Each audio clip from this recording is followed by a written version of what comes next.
পাগলি রে, এই ভালোবাসা অমর হবে। ও পাগলি রে,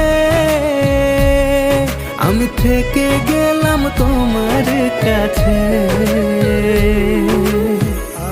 ভাই বোন কেমন আছে, মা গো বাবা কেমন আছে, আমার যেতে ইচ্ছে করে তোমাদের কাছে।